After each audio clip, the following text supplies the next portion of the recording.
ചേതനപ്പം 90.8 ഇന്ന് നമ്മളോടൊപ്പം ഉള്ളത് നമ്മുടെ എല്ലാവരുടെയും പ്രിയങ്കരിയായ, വലിയ ബിൽഡപ്പ് ഒന്നും കൊടുക്കാതെ തന്നെ നമ്മുടെ എല്ലാവരുടെയും ഏറ്റവും പ്രിയങ്കരിയായ ഒരു വ്യക്തിത്വമാണ്.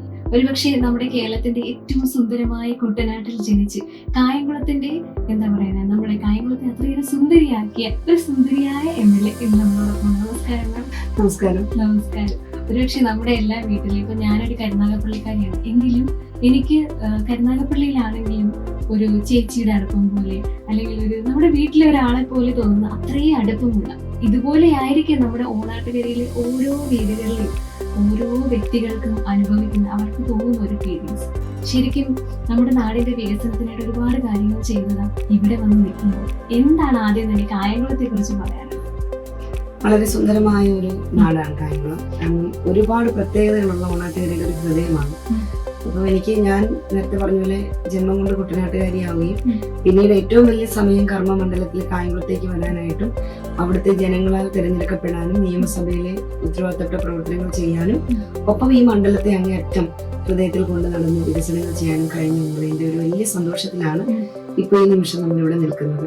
കാരണം ഞാൻ വന്ന സമയം കായംകുളത്തിന്റെ മുഖം ഇങ്ങനെ ആയിരുന്നില്ല. ഒരുപാട് മാറ്റങ്ങൾ, എവിടെ നോക്കിയാലും മാറ്റങ്ങൾ. അതെന്താണെന്ന് ചോദിച്ചാൽ അടിസ്ഥാനപരമായിട്ടുള്ള വികസനമാണ് ഏറ്റവും കൂടുതൽ ചെയ്തിട്ടുള്ളത്. ഒരു നാടിനെ സംബന്ധിച്ച് ആ നാട്ടിലെ ജനങ്ങൾക്ക് സുഗമമായി സഞ്ചരിക്കാൻ കഴിയുന്ന പാതകളാണ് ഏറ്റവും ആദ്യം. ഞാൻ കായംകുളത്ത് ക്യാൻഡിഡേറ്റായി വന്ന സമയത്ത് ഒരു 4-5 സ്ഥലത്തിന്റെ ഓപ്പൺ ജീപ്പ് പ്രചരണ മേളയിൽ മറിഞ്ഞിട്ടുള്ള ഒരാളാണ്. അപ്പൊ ആ മറിഞ്ഞ അത്രയും മോശമായിരുന്ന റോഡുകളിൽ നിന്ന് ഏറ്റവും വൃത്തിയും വെടുപ്പുമുള്ള പ്രധാന പാതകളെല്ലാം KP റോഡ് തൊട്ട് കായംകുളം ചങ്ങനാശ്ശേരി റോഡ് തൊട്ട് കായംകുളം തിരുവല്ല റോഡ് തൊട്ട് ടെക്സ്മോ ഷെയ്താപ്പള്ളി റോഡ് തൊട്ട് നമ്മുടെ KPSC പ്രയാർ ആലമൂട് റോഡ് തൊട്ട് പിന്നെ ഇനി ഈ പ്രധാനപ്പെട്ടതെല്ലാം പറയുമ്പോൾ ധാരാളമുണ്ട്. അങ്ങോട്ട് പോയാൽ നമ്മുടെ വെള്ളിക്കാവിലേക്ക് പോയ കുപ്രാപ്പുഴ റോഡ്, അതുപോലെ നമ്മുടെ കൃഷ്ണപുരത്തേക്ക് പോയി കഴിഞ്ഞാൽ ആ പഞ്ചായത്തിന്റെ ഒക്കെ നടുക്കൂടി പോകുന്ന പള്ളിക്കലേക്കുള്ള റോഡ്, അങ്ങനെ ഈ പ്രധാനപ്പെട്ടതെല്ലാം. തൊട്ടപ്പുറത്ത് പത്തിയൂരേക്ക് ചെന്ന് കഴിഞ്ഞാൽ എരുവയിൽ നിന്ന് പത്തിയൂരേക്കുള്ള പ്രധാന റോഡ്, അവിടെ നിന്ന് എരുവമുട്ടാശ്ശേരി റോഡ്. പിന്നെ ഇത് ഞാൻ ഇങ്ങനെ പറയാൻ കാരണം ഏറ്റവും പ്രധാനപ്പെട്ട എന്റെ ഭഗവതിപ്പുഴ നെല്ലിക്കാട്ടുകട റോഡ്, അത് 3-4 പഞ്ചായത്തുകളിൽ കൂടി കടന്നുപോയി ആറാട്ടുപുഴയിലേക്ക് ഒരു 100 മീറ്റർ കൂടി ചെന്ന് നിൽക്കുന്ന ഒരു പഞ്ചായത്താണ്. അതൊക്കെ തന്നെ ഒരു റോഡിന് 20 കോടിയുടെ വർക്കൊക്കെ വന്നിട്ടുണ്ട്, മനോഹരമായിട്ടെല്ലാം. അപ്പം അടിസ്ഥാന സൗകര്യ വികസനങ്ങളുടെ ഒരു കുതിച്ചുചാട്ടം നമ്മുടെ മുന്നിൽ ഏറ്റവും വലിയ തടസ്സം, പ്രയാസം അത് തന്നെയായിരുന്നു. അത് നല്ല ശതമാനം പൂർത്തിയാക്കാനായിട്ട് കഴിഞ്ഞ സാറ്റിസ്ഫാക്ഷനിലാണ് ഇപ്പം നിൽക്കുന്നത്. കൂടാതെ എൻ്റെ ഒരു സന്തോഷം എന്ന് വെച്ചാൽ ഞാൻ കുട്ടികളുമായിട്ട് ഭയങ്കര അറ്റാച്ച്ഡ് ആയിട്ടുള്ളതാണ്. കാരണം ഹാർട്ട് നമുക്ക് ഏറ്റവും ഇഷ്ടം അവരാണ്. അവരൊന്ന് ചിരിച്ചാൽ, അവരൊന്ന് നമ്മുടെ അടുത്തേക്ക് വന്നാൽ നമുക്ക് എന്തെങ്കിലും പ്രത്യേകതകൾ ഉണ്ടാവാം എന്ന് നമ്മൾ വിശ്വസിക്കുന്നവരാണ്. അപ്പൊ ഞാൻ 5 വയസ്സിൽ കണ്ട കുട്ടി ഇന്ന് 10 വയസ്സുകാരിയായി, അല്ലെങ്കിൽ 1 വയസ്സിൽ ഞാൻ കണ്ട കുട്ടി ഇന്ന് 10 വയസ്സുകാരിയായി, 10 വയസ്സിൽ ഞാൻ കണ്ട കുട്ടി ഇന്ന് കൗമാരപ്രായം കഴിഞ്ഞ് ഓപ്പൺ കപ്പാസിറ്റിയിലേക്ക് എത്തിയ കുട്ടിയായി, 20 വയസ്സിൽ ഞാൻ കണ്ട ആളിന്ന് വീട്ടമ്മയായി, 30 വയസ്സിൽ ഞാൻ കണ്ട ആളിന്ന് 40ലേക്ക് എത്തി. അങ്ങനെ എനിക്ക് ഒരുപാട് മനുഷ്യരുടെ ആ ഒരു 10 വർഷക്കാലത്തെ അവരുടെ വ്യത്യാസം, അതോടൊപ്പം MLA എനിക്കും വ്യത്യാസം ഉണ്ടായിട്ടുണ്ട് ആ 10 വർഷക്കാലത്തെ. അപ്പൊ ഞാൻ അത് കണ്ടിട്ട് ഈ പല കാറ്റഗറിയിലെ ആൾക്കാർ വന്ന് വിളിക്കുമ്പോൾ ഭയങ്കര സന്തോഷം തോന്നും. അതുകൊണ്ട് തന്നെ നിറഞ്ഞ മനസ്സോടെ, നിറഞ്ഞ സന്തോഷത്തോടെ തന്നെയാണ് ഈ ഒരു പുതിയ തെരഞ്ഞെടുപ്പ് കാലഘട്ടത്തിലേക്ക് അവരിലേക്ക് വീണ്ടും വരുന്നത്. അപ്പൊ അതുകൊണ്ട് തന്നെ ഇപ്പൊ ഞാൻ ഇവിടെ വന്നപ്പോ തന്നെ എന്നോട് മുംതാസ് ചോദിച്ചു, ടയർഡാണല്ലോ എന്ന് പറഞ്ഞു. ശരിക്കും എല്ലാ കാലത്തും ജനപ്രതിനിധിയായിട്ട് ഞാൻ ടയർഡായി വർക്ക് ചെയ്യുന്ന ആളാണ്. അതൊരു തെരഞ്ഞെടുപ്പ് കാലത്ത് ഒരു പ്രത്യേകത. അതിന് കുറച്ചധികം സ്വീകരണ യോഗങ്ങളും പാർട്ടി പരിപാടികളും ഒക്കെ കുറച്ചധികം നമുക്ക് വരുന്നല്ലാതെ എന്റെ ഒരു റൊട്ടീൻ എന്ന് പറയാൻ, ഞാൻ കായംകുളത്ത് എന്തെല്ലാം ഉണ്ടോ അന്നെല്ലാം 12 അവേഴ്സാണ് വർക്ക് ചെയ്യുന്നത്. ഞാൻ രാവിലെ 9:30 ഒരു വർക്ക് തുടങ്ങിയാൽ രാത്രി 9:30 10 മണിയോടെയൊക്കെ തീരാറുണ്ട്. എനിക്ക് ചിലപ്പം മരണം വരും, കല്യാണങ്ങൾ വരും, റോഡ് ഉദ്ഘാടനങ്ങൾ വരും, മീറ്റിങ്ങുകൾ വരും, ആൾക്കാരെ കാണുന്ന വരും, ഇതെല്ലാം ഉണ്ട്. പക്ഷെ 6 ഇടങ്ങളിലായിട്ടാണ് ഞാൻ നിൽക്കുന്നത്. ഞാൻ ചെട്ടുകുളങ്ങര നിൽക്കുമ്പോൾ അന്ന് കായംകുളത്തെ മുനിസിപ്പാലിറ്റി ഉള്ളവർ ചിലപ്പോൾ എന്നെ കാണുന്നില്ല, മുനിസിപ്പാലിറ്റി നിൽക്കുമ്പോൾ ചെട്ടുകുളങ്ങരക്കാരെന്നെ കാണുന്നില്ല, പന്നിക്കാവ് നിൽക്കുമ്പോൾ കണ്ടല്ലൂരുകാരെന്നെ കാണില്ല, കണ്ടല്ലൂർ നിൽക്കുമ്പോൾ കൃഷ്ണപുരംകാരെ കാണില്ല. ഈ ഓരോ സ്ഥലത്ത് ഞാൻ മാറി മാറി സഞ്ചരിക്കാറുണ്ട്. അതുകൊണ്ട് തന്നെ അങ്ങേയറ്റം ഒരുപാട് ഹൃദയബന്ധങ്ങളുള്ള മനുഷ്യരുണ്ട്, സ്നേഹം, ഒരുപാട് സ്നേഹം വാരിക്കോരി തന്ന മനുഷ്യരുണ്ട്. ഒപ്പം സ്പർദ്ധയും വെറുപ്പും ഒക്കെ കൊണ്ടു നടന്ന മനുഷ്യരെയും കുറച്ചുപേരെയൊക്കെ ഞാൻ കണ്ടിട്ടുണ്ട്. ബലം, അതെ, അങ്ങനെയും കണ്ടിട്ടുണ്ട്. നമ്മൾ 100 കാര്യം ചെയ്യുമ്പോൾ 99ലേക്ക് എത്തിയ ഒരു കാര്യം ചെയ്യാനുണ്ടെങ്കിൽ അത് മാത്രം വെച്ച് നമ്മളെ ഇൻസൾട്ട് ചെയ്തിട്ടുള്ള കുറച്ച് പേരെയും കണ്ടിട്ടുണ്ട്. പക്ഷെ അതൊക്കെ പാർട്ട് ഓഫ് ദി പൊളിറ്റിക്സ് എന്ന് മാത്രമേ ഞാൻ കാണുള്ളൂ. പക്ഷെ as A social worker, politician, parliamentary എന്താ പറയുക പ്രവർത്തനം ഏറ്റെടുത്ത ആളെന്ന നിലയിൽ എനിക്ക് തിരിഞ്ഞു നോക്കുമ്പോൾ ഐ ആം ഹാപ്പി. തീർച്ചയായിട്ടും. കാരണം ഇപ്പൊ ഞാൻ നോട്ട് ചെയ്തൊരു പോയിന്റ് എന്താന്ന് പറയുക, ഒരു പക്ഷെ കുട്ടനാട്ടിലെ ഏതെങ്കിലും ഒരു പ്രദേശം ചോദിച്ചു കഴിഞ്ഞാല് ചേച്ചി ഒന്ന് അറയ്ക്കും. പക്ഷെ അതിലുപരിയായിട്ട് കായംകുളത്തിന്റെ മുക്കും മൂലയും അരച്ച് കലക്കി കുടിച്ചു. കാരണം അത്രമാത്രം ഓരോ റോഡിന്റെ വികസനങ്ങൾക്കാണെങ്കിലും ഓരോ പ്രവർത്തനങ്ങൾക്കാണെങ്കിലും മുൻപന്തിയിൽ നിൽക്കുന്ന ഒരാൾക്ക് മാത്രമേ അങ്ങനെ ഗ്രാമങ്ങളിലേക്ക് ഇറങ്ങി ചെല്ലാൻ പറ്റൂ. ശരിക്കും പറഞ്ഞാല് സ്ത്രീകൾക്കും കുട്ടികൾക്കും വയോജനങ്ങൾക്കും ഒപ്പം തന്നെ ആരുമില്ലാത്തവർക്കും നാടിന്റെ സംസ്കാരത്തിനും പ്രത്യേകിച്ച് നമ്മുടെ ഓണാട്ടുകരയുടെ സംസ്കാരത്തിനും ഒക്കെ വേണ്ടി ഒരുപക്ഷെ നമ്മൾ പ്രവൃത്തിയിൽ പറയുന്നതല്ലാതെ പ്രവൃത്തിയിലൂടെ ഒരുപാട് കാര്യങ്ങൾ ചെയ്യാൻ സാധിച്ചിട്ടുണ്ട്. ഒന്ന് തിരിഞ്ഞു നോക്കുമ്പോൾ എന്ത് തോന്നുന്നു? തീർച്ചയായിട്ടും. കാരണം ഇപ്പം ഓണാട്ടുകര എന്ന് പറയുമ്പോൾ നിരവധി മോസ്കുകൾ, പഴയ ചർച്ച് കാദിശ പള്ളി പോലത്തെ പഴയ 100 വർഷത്തിലധികം പഴക്കമുള്ള പള്ളികൾ, അതുപോലെ തന്നെ ധാരാളം മജ്ലിസുകൾ, പിന്നെ നമ്മളുടെ ചെട്ടികുളങ്ങര, പിന്നെ വെട്ടിക്കോട്, ഓച്ചിറ, അങ്ങനെയുള്ള ഓച്ചിറ എന്നൊക്കെ പറഞ്ഞാൽ ഭയങ്കര മാനവികതയുടെ മതനിരപേക്ഷതയിലേക്ക് അത്തരം ഒരു പ്രദേശത്തെ പ്രതിനിധീകരിക്കാൻ ജനങ്ങൾ അവസരം തന്നെന്ന് പറഞ്ഞാൽ അത് ഭാഗ്യമായി കരുതുന്ന ഒരാളാണ്. പക്ഷെ ഞാൻ അതിനോട് 100% കൂറ് പുലർത്തിയിട്ടുണ്ട്. 100%. ഇപ്പൊ ഇന്ന് കേരളത്തിൽ തന്നെ ജനങ്ങളോട് ചേർന്ന് നിന്നപ്പോൾ എല്ലാ എംഎൽഎമാരും അങ്ങനെ വർക്ക് ചെയ്യാൻ ശ്രമിക്കാറ്. പക്ഷെ ഞാൻ ഏറ്റവും കൂടുതൽ ചികിത്സാ സഹായം വാങ്ങിച്ചു കൊടുക്കാൻ ശ്രമിച്ച ഒരാളാണ്. കാരണം ഒരാൾക്ക് ഒരു അസുഖമുണ്ടെന്ന് കണ്ടാൽ എന്റെ കണ്ണിൽപ്പെട്ടാൽ ഉറപ്പായിട്ടും ഞാൻ അയാളുടെ നമ്പർ വാങ്ങിയോ എന്റെ ഓഫീസ് വഴി ബന്ധപ്പെടുകയോ, അത് മറ്റ് പ്രശ്നങ്ങളൊന്നും ഇല്ലാത്തൊരു അപേക്ഷയാണ്. ചില ക്ലറിക്കൽ പ്രശ്നങ്ങളൊക്കെ ഉണ്ട്, കൃത്യമായി അത് വാങ്ങിച്ചു കൊടുക്കാൻ ശ്രമിക്കാറുണ്ട്. ഇപ്പം ഞാൻ കഴിഞ്ഞ 10 വർഷത്തിൽ നോക്കിയപ്പോൾ ഏകദേശം 28-29 കോടി രൂപ ചികിത്സാ സഹായം മാത്രമേ മണ്ഡലത്തിൽ വാങ്ങിച്ചു കൊടുത്തിട്ടുണ്ട്. അത് പാവപ്പെട്ട മനുഷ്യരുടെ അക്കൗണ്ടിലേക്ക് പോയിട്ടുള്ള 5000, 6000, 10000, 1 ലക്ഷം, 3 ലക്ഷം, 2 ലക്ഷം, അങ്ങനെ പല കാറ്റഗറിയിലുള്ള തുകകളാണ്. അതെല്ലാം കൂടി കൂടിയിട്ടാണ് 28-29 കോടി രൂപ മനുഷ്യർക്കായിട്ട് ചികിത്സാ സഹായം മാത്രമായിട്ട് വാങ്ങിച്ചു കൊടുക്കാൻ കഴിഞ്ഞത്. അതൊക്കെ എനിക്ക് ശരിക്കും തിരിഞ്ഞു നോക്കുമ്പോൾ ഒത്തിരി സന്തോഷം കിട്ടിയ ഒരു കാര്യമാണ്. കൂടാതെ ഒറ്റപ്പെട്ട ഒരുപാട് മനുഷ്യരുടെ വേദനകളിൽ അറിഞ്ഞോ അറിയാതെയൊക്കെ പങ്കുചേരാൻ കഴിഞ്ഞിട്ടുണ്ട്. അങ്ങനെ ഒരുപാട് മനുഷ്യരുടെ പ്രാർത്ഥനയുണ്ട്, ഒരുപാട് മനുഷ്യരുടെ പിന്തുണയുണ്ട്. ഒപ്പം ഈ പറഞ്ഞ പോലെ ഈ എവിടെ ഇരുന്നിട്ട് മനുഷ്യരെ ഉപദ്രവിക്കുന്ന മനുഷ്യരുണ്ട്. നമ്മൾ അറിയാത്ത കാര്യം നമ്മളെ പറ്റി പറഞ്ഞു കളയും, അല്ലെങ്കിൽ നമ്മൾ കേട്ടുപോലും ഒന്നും പറയാനില്ലെങ്കിലും നമ്മളുടെ വല്ലാത്തൊരു കാര്യം പറഞ്ഞ് നമ്മളെ വെറുതെ ഉപദ്രവിക്കും. നമ്മൾ ചെയ്യേണ്ടതല്ലാത്തൊരു കാര്യം എടുത്തോണ്ട് നമ്മളായിരുന്നു ചെയ്യേണ്ടതെന്ന് പറയും. അതൊക്കെ സ്വാഭാവികമായിട്ടൊരു തിരഞ്ഞെടുപ്പിൽ വരുന്നതാണ്. പക്ഷെ ഒരു കാര്യം ഞാൻ കായംകുളത്തില് പറയുന്നത് ഞാൻ ഉറപ്പിച്ച് പറയാം, ഞാൻ എന്നും പറഞ്ഞിട്ടുണ്ട്, ഞാൻ തെരഞ്ഞെടുപ്പിൽ നിൽക്കുമ്പോൾ ഞാൻ പറയാറുണ്ട്, നിങ്ങൾ എന്നെ വിജയിപ്പിക്കുകയാണെങ്കിൽ ഞാനല്ല നിങ്ങളാണ് വിജയിക്കുന്നതെന്ന്. ഡെഫിനറ്റ്ലി എനിക്ക് ഉറപ്പാണ് നിന്റെ കായംകുളം ഏകദേശം 100-ൽ 98 മാർക്കോടെ വിജയിച്ചിട്ടുണ്ട്. 2% ഒക്കെ പ്രയാസങ്ങൾ എല്ലാവരും കാണുന്നുണ്ട്. പക്ഷെ ഇനി ഒരു തവണ നമുക്ക് കായംകുളത്തേക്ക് വീണ്ടും ഒരു റെപ്രസെന്റേഷൻ വന്നാൽ കേരളത്തിലെ ഏറ്റവും മികച്ച നിയമസഭാ മണ്ഡലമായി മാറിയിട്ട് ഒരു സംശയമില്ല. കാരണം എനിക്ക് കുറച്ച് കാര്യങ്ങളോട് ചെയ്താൽ പെർഫെക്ഷനിലേക്ക് എത്താം. ഇപ്പൊ മലയം കനാലിന്റെ ഇനി അടുത്ത കനാല്, കായലൊക്കെ, അത് അടിസ്ഥാന സൗകര്യങ്ങളിൽ MLA കൊണ്ട് ചെയ്യാൻ കഴിയുന്ന എല്ലാം ഒരുവിധം ഞാൻ ചെയ്തു. പഞ്ചായത്തുകളും മുനിസിപ്പാലിറ്റി ഒക്കെ ചെയ്യേണ്ട കുറച്ച് കാര്യങ്ങളേ ഉള്ളൂ. പഞ്ചായത്ത് മുനിസിപ്പാലിറ്റിയും ചെയ്യേണ്ടത് കൂടി ഞാൻ അവരെ സഹായിച്ചു കൊടുക്കാറുണ്ട്. സാറിന് MLA ബജറ്റ് വർക്കിൽ കെട്ടിടങ്ങൾ ചെയ്യുമ്പോൾ ഞാൻ അതും ഈ നാട്ടിലെ 6 പഞ്ചായത്തുകളിലും നഗരസഭയിലും കൂടി പ്രധാനപ്പെട്ട വലിയ റോഡുകൾ, ഇപ്പൊ കാക്കനാട് കാങ്കാലൂർ റോഡും നിറയമുക്ക് റോഡും ഒക്കെ വലിയ റോഡാണ്. 1 കോടി 1.5 കോടിയൊക്കെ ചെലവഴിച്ചുകൊണ്ടാണ് ഒരു റോഡ് തന്നെ ചെയ്യുന്നത്. ഒരു MLAക്ക് 1 വർഷം കിട്ടുന്ന 5 കോടിയാണ്. സ്പെഷ്യൽ ഫണ്ട് 1 കോടി, ഇങ്ങനെ 6 കോടി, 6-5 30 കോടി. ഞാൻ കൂട്ടമാർക്ക് പാലം ചെയ്തതിന് 31 കോടിയാണ്. പാർക്ക് ജംഗ്ഷൻ പാലം ചെയ്തത് 6.5 കോടിയാണ്. ചെയ്യാൻ പോകുന്ന കന്നീസക്കടവ് പാലം എന്ന് പറഞ്ഞാൽ കായംകുളത്തിലെ ഒരു സിഗ്നേച്ചർ വർക്കായിരിക്കും ഞാൻ ചെയ്യാൻ പോകുന്നത്. അതിന് 16.5 കോടിയാണ്. ഇപ്പൊ മാമ്പ്രക്കന്നി റെയിൽവേ ഓവർബ്രിഡ്ജ് ഇപ്പം തുടങ്ങി, അത് 32 കോടിയായിരുന്നു, വർദ്ധിപ്പിച്ച് 36 കോടിയാക്കി തന്നു. കോടതി 15 കോടിയാണ്, KSRTC 10 കോടിയാണ്, ബോയ്സ് സ്കൂൾ 9 കോടിയാണ്, രാമൂര് സ്കൂൾ 7 കോടിയാണ്, തൊട്ടപ്പുറത്ത് ഗേൾസ് സ്കൂൾ 4.5 കോടിയാണ്.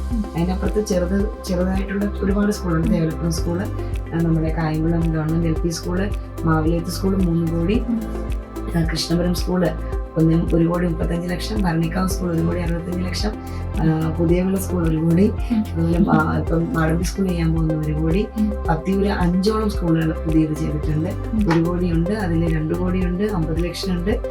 25 സ്കൂൾ കെട്ടിടങ്ങളാണ് ഈ 8 വർഷം. 8 വർഷം എന്ന് പറയാൻ 1 വർഷം പ്രളയവും 1 വർഷം കോവിഡും നമ്മളെല്ലാം ബാധിച്ചിട്ടുണ്ട്.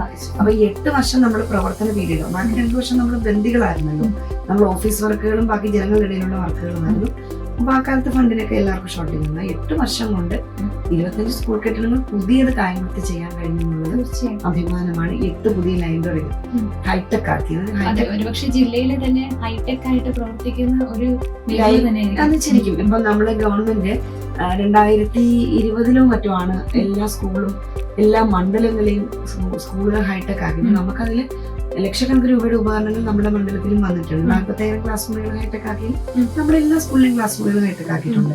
അപ്പൊ അതിന്റെ അകത്ത് തന്നെ ലക്ഷക്കണക്ക് രൂപ വന്ന് കോടിക്കണക്ക് രൂപ അതിൽ ഇൻവെസ്റ്റ് ചെയ്തിട്ടുണ്ട്. ഞാൻ തന്നെ ഏകദേശം ഒരു 70 ലക്ഷം രൂപയിലധികം എല്ലാ സ്കൂളുകൾക്കായിട്ട് കമ്പ്യൂട്ടർ വാങ്ങിച്ചു കൊടുത്തിട്ടുണ്ട് ഈ കാലത്ത്.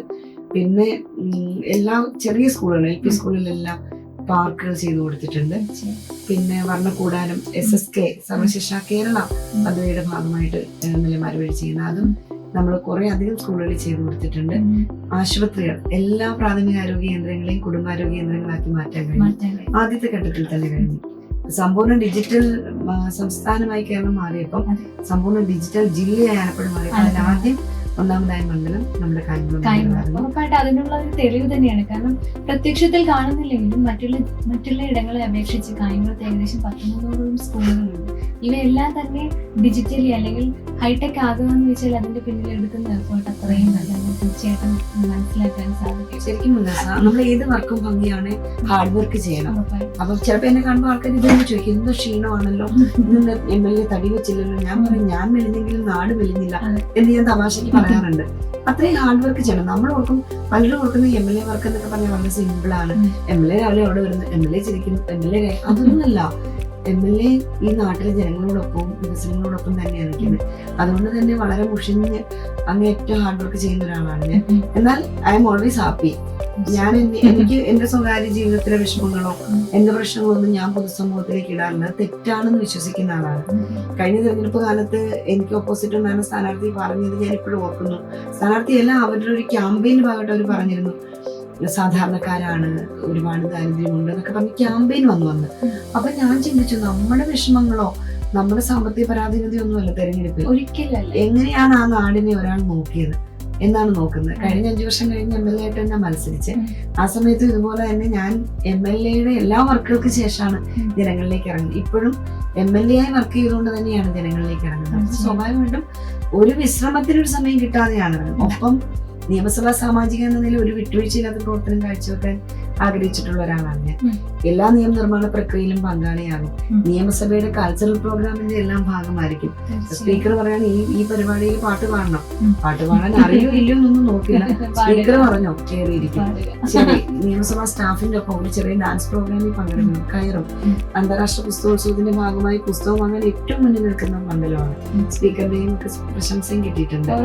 ഒരുപക്ഷെ പ്രതിഭ എന്നൊരു വ്യക്തിപരമായി അറിയുന്ന ഒരാളാണെങ്കിലും പക്ഷെ MLA എന്നൊരു ഡെസിഗ്നേഷൻ കൊടുത്ത് മാറ്റി നിർത്തി നമ്മുടെ മോള് അല്ലെങ്കിൽ നമ്മുടെ കുട്ടി എന്നുള്ള രീതിയിൽ, കാരണം അത്രമാത്രം ജനങ്ങൾക്കിടയിലേക്ക് നിന്ന് അവരൊപ്പം നിന്ന് ഒരുപക്ഷെ ആ സമയം എനിക്ക് തോന്നുന്ന ഒരു പ്രവർത്തനമാണ് എന്ന് പോലും ഓർക്കാതെ അവരിൽ ഒരാളായിട്ടായിരിക്കും നിൽക്കുന്നതെന്ന് എനിക്ക് പലപ്പോഴും പേഴ്സണലി അത് ഫീൽ ചെയ്തിട്ടുണ്ട്. എപ്പോഴും അങ്ങനെ തന്നെയാണ്. ഈ പറഞ്ഞ കഴിഞ്ഞ ദിവസം ഒരാളെ ഞാൻ കണ്ടു. അപ്പൊ ഇങ്ങനെ പത്രത്തിലൊക്കെ എന്തൊക്കെയോ വാർത്തകൾ വന്നപ്പോ ആ അച്ഛൻ എന്റെ അടുത്തേക്ക് വന്നിട്ട് എന്റെ കയ്യിൽ പിടിച്ചിട്ട് എന്നോട് ചോദിച്ചു, മോൾ ഇവിടെ തന്നെ ഞങ്ങളോട് ഉണ്ടാവില്ലേ? അപ്പൊ ഞാൻ അച്ഛൻ പിന്നെ ഇവിടെ പോകാനാ, നിങ്ങളുടെയൊക്കെ കൂടെ ഉണ്ടാവും എന്ന് പറഞ്ഞു.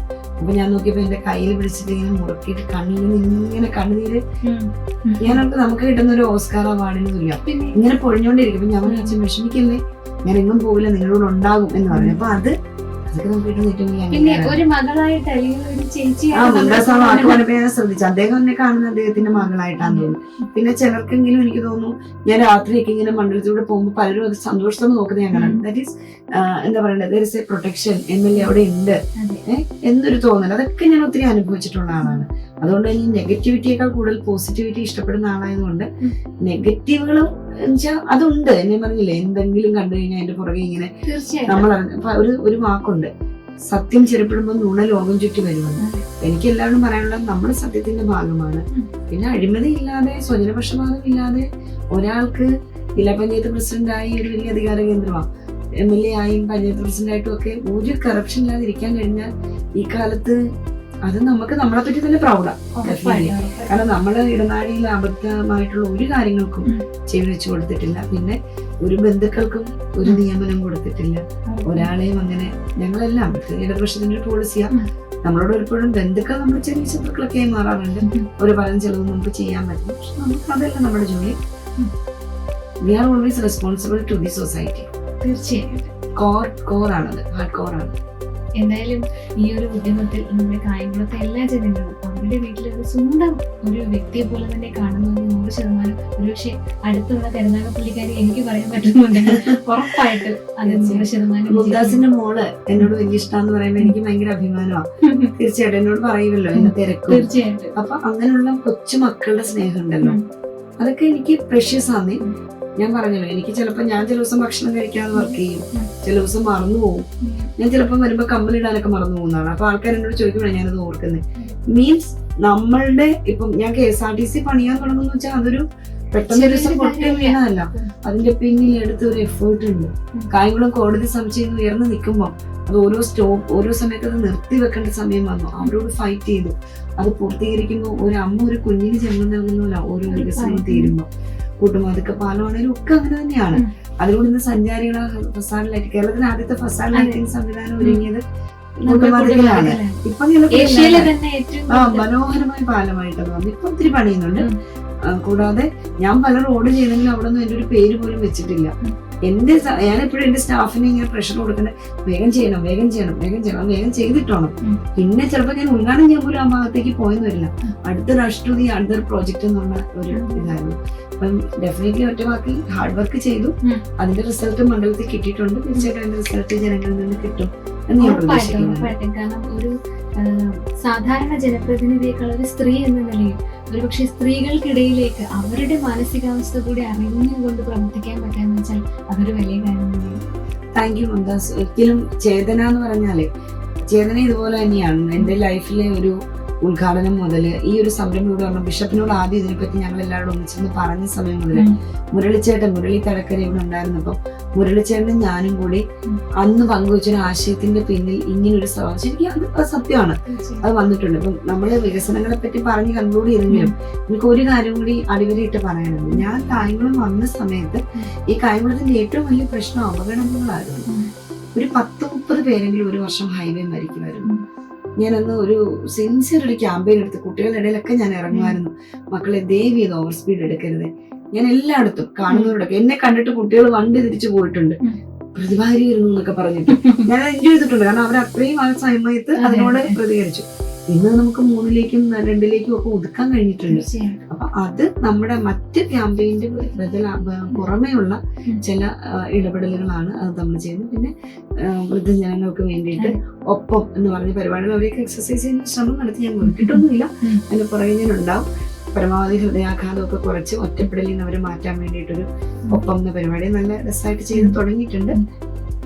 ഇനി ഞാൻ പറഞ്ഞല്ലോ, ഇനി നമ്മുടെ മലയും കനാലും കരിപ്പുഴ കനാൽ ഇപ്പൊ രണ്ടിനും ഏകദേശം 50 ലക്ഷം ഒക്കെ ആയിട്ട് ഏകദേശം 2 കോടി 4 സ്ഥലത്തായിട്ട് ഇപ്പൊ അനുവദിച്ച് തന്നിട്ടുണ്ട്. അതല്ലൊരു ബിഗ് പ്രോജക്റ്റാണ് ലക്ഷ്യം വെക്കുന്നത്.